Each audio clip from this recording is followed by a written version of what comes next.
दोस्तों ये है भारत का उत्कल प्रदेश ओडिशा।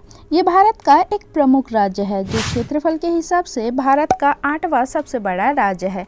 इसको भगवान श्री जगन्नाथ की भूमि कहा जाता है, जो अपने वन संपदा, खनिज, रंगरती, संगीत, वास्तुकला, शिल्प, नृत्य कला और संगीत की प्राचीन विरासत से है समृद्ध। विरासत के साथ यहाँ का विकास एक नई ऊंचाई को छू रही है। यहाँ होने वाले इंफ्रास्ट्रक्चर ओडिशा के विकास में एक नई पहचान दे रहे हैं।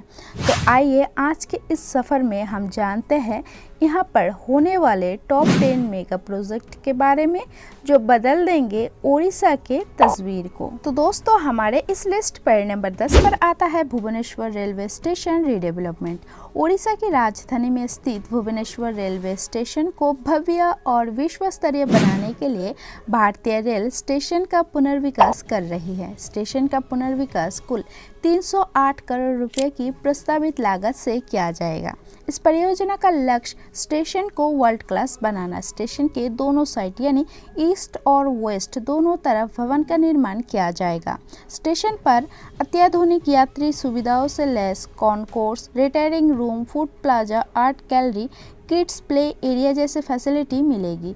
लिफ्ट, एक्सेलेटर के साथ पूरा स्टेशन दिव्यांग फ्रेंडली होगा। यहाँ एग्जिट और एंट्री के अलग अलग व्यवस्था होगी, साथ ही पार्किंग की भी शानदार सुविधा उपलब्ध होगी। भुवनेश्वर रेलवे स्टेशन के पुनर्विकास से यहाँ आने वाले यात्रियों का सफ़र सुगम तो होगा ही, साथ ही रीडेवलपमेंट से यहाँ पर्यटन और उद्योगों को भी बढ़ावा मिलेगा। नंबर 9 पर आता है ISBT Netaji bus terminal. Cuttack नगर निगम में 12 एकड़ भूमि पर इस बस टर्मिनल को बनाया जा रहा है, जो कि इंटरनेशनल फैसिलिटी से लैस होगी। टर्मिनल को 65 करोड़ रुपए की लागत से विकसित की जाएगी, जिसमें यात्रियों के लिए सभी प्रकार की वर्ल्ड क्लास फैसिलिटी अवेलेबल होगी। यहाँ एक 3 मंजिला टर्मिनल भवन होंगे। यहाँ integrated information management system, waiting hall, food court, ticket counter, parking की सुविधा आदि प्रोवाइड की जाएगी। इस बस टर्मिनल में एक समय में 180 बसेस पार्किंग की जाएगी। इससे क्षेत्र में आर्थिक वृद्धि और विकास को बढ़ावा मिलने की उम्मीद है। नंबर 8 पर आता है NIMZ कलिंगनगर। कलिंगनगर भारत के कोस्टल ओडिशा के जजपुर जिले में स्थित एक प्लांट इंडस्ट्रियल सिटी है। ये अपने रिच आयरन और रिजर्व के लिए प्रसिद्ध है और स्टील की हाई ग्लोबल डिमांड के कारण स्टील, बिजली और अन्य सहायक उत्पादनों का एक प्रमुख ग्लोबल हब बन गया है। ये शहर कई स्टील प्लांट का घर है, जिसमें Jindal steel, Tata steel, NINL, Visa, Mesco Maithan Ispat limited और अन्य कंपनियां शामिल हैं। आज कलिंगनगर ओडिशा का एक प्रमुख इंडस्ट्रियल हब है।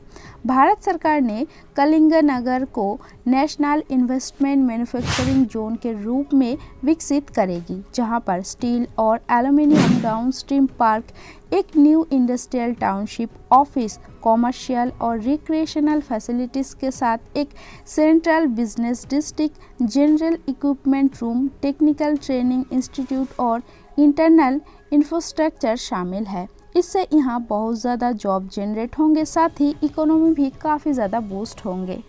नंबर 7 पर आता है बीजू एक्सप्रेसवे। ओडिशा के मेजर डेवलपमेंट प्रोजेक्ट में से एक है बीजू एक्सप्रेसवे। ये एक्सप्रेसवे 650 किलोमीटर लंबाई में फैला होगा और इसका नाम ओडिशा के पूर्व चीफ मिनिस्टर और राज्य के प्रसिद्ध नेता बीजू पटनायक के नाम पर रखा गया है। एक्सप्रेसवे चंडीली से शुरू होता है और कोटपार, बोरीगुमा, नवरंगपुर, धर्मगढ़, सिनापल्ली, भेला, संबलपुर आदि जैसे कस्बों, बाजार केंद्रों को छूता है और राउरकेला में समाप्त होता है। एक्सप्रेसवे न केवल यात्रा के समय को कम करेगा, बल्कि ये कथित तौर पर राज्य की अर्थव्यवस्था को भी बढ़ावा देगा और राज्य के विभिन्न क्षेत्र के बीच कनेक्टिविटी में भी सुधार करेगा। ये राज्य के व्यापार और पर्यटन में भी महत्वपूर्ण भूमिका निभाएगा। नंबर 6 पर आता है भुवनेश्वर मेट्रो। ओडिशा के राजधानी भुवनेश्वर जल्द ही देश के मेट्रो रेल सेवा वाले शहर में शामिल होगा। ओडिशा के चीफ मिनिस्टर ने विकास को रफ्तार देने के लिए एक और ज़बरदस्त फैसला लिया है। उन्होंने भुवनेश्वर मेट्रो रेल प्रोजेक्ट को अपना अप्रूवल दे दिया है, जिससे कि कैपिटल सिटी में लोगों को फास्ट और comfortable public transport facilities provide हो सकेंगे और इसका फर्स्ट फेज़ की डीपीआर गवर्नमेंट के तरफ से अप्रूव कर ली गई है। इस प्रोजेक्ट की टोटल एस्टिमेटेड कॉस्ट 5,900 करोड़ रुपया है। दोस्तों फर्स्ट फेज़ में 26 किलोमीटर का रूट होगा जिसमें 20 स्टेशन होंगे। फर्स्ट फेज़ में भुवनेश्वर एयरपोर्ट को कटक के केंद्र त्रिशूलिया से कनेक्ट करेगा और ये अलाइनमेंट एलिवेटेड स्ट्रक्चर का होगा। बाद में खुर्दापुरी तक इसका विस्तार किया जाएगा। इस मेट्रो रेल प्रोजेक्ट का एम है स्टेट कैपिटल में पब्लिक ट्रांसपोर्ट को मजबूत करना और इकोनॉमी बूस्ट करना। नंबर 5 पर आता है धामरा एयरपोर्ट। धामरा एयरपोर्ट ओडिशा के भद्रक जिले में धामरा पोर्ट से 20 किलोमीटर दूर धामरा पोर्ट कंपनी लिमिटेड द्वारा बनाए जाने वाले एक प्रस्तावित वाणिज्यिक एयरपोर्ट है।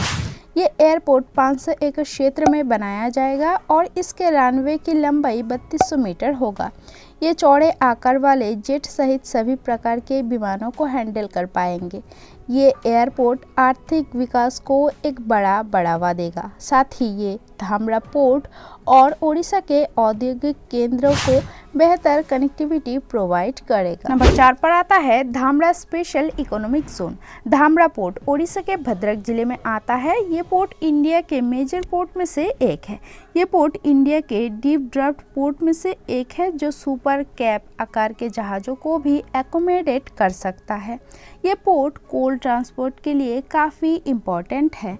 अब इस पोर्ट पर और डेवलपमेंट लाने के लिए पोर्ट के पास एक बहुत बड़ा स्पेशल इकोनॉमिक जोन डेवलप किया जा रहा है जो कि 2300 एकड़ भूमि पर फैला होगा, जिसमें टोटल 6 तरीके की डिफरेंट इंडस्ट्री के हिसाब से अलग अलग जोन में डेवलप किया जा रहा है। इसके अंदर food processing, textile, fertiliser, commercial, pharmaceutical ऐसे अलग अलग इंडस्ट्रीज प्लान्ड है।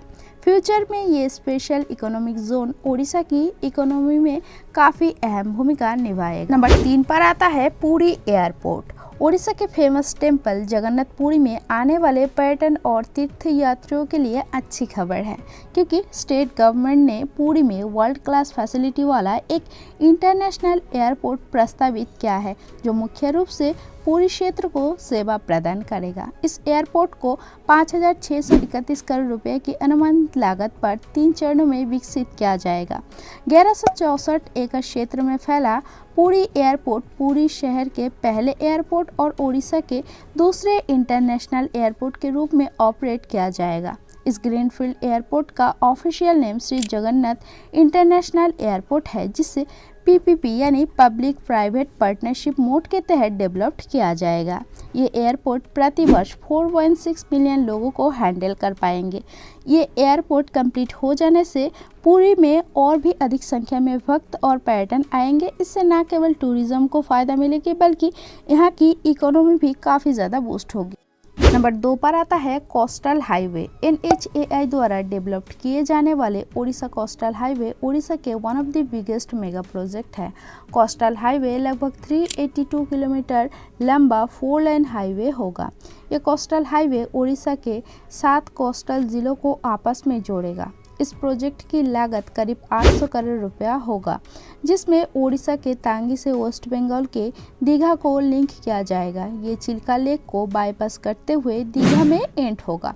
इस प्रोजेक्ट को 2 फेज़ों में कंप्लीट किए जाना है। ये प्रोजेक्ट कंप्लीट होने से यहाँ बिजनेस और टूरिज्म काफ़ी ज़्यादा बढ़ जाएगा।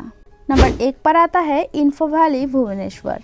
Info valley the new IT hub of Bhubaneswar करीब 730 एकड़ भूमि पर इस प्रोजेक्ट को इटको द्वारा डेवलप्ड किया जा रहा है।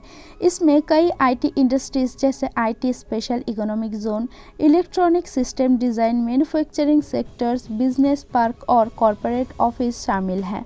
ये भारत के सबसे बड़े IT SEZ में से एक है और इन्फोसिस, TCS, विप्रो सहित कई मेजर IT कंपनियों का घर है। ये सभी कंपनियां यहाँ इन्वेस्ट करेंगे, जिससे यहाँ काफ़ी जॉब जनरेट होंगे और स्टेट की इकोनॉमी काफ़ी ज़्यादा बूस्ट होगी।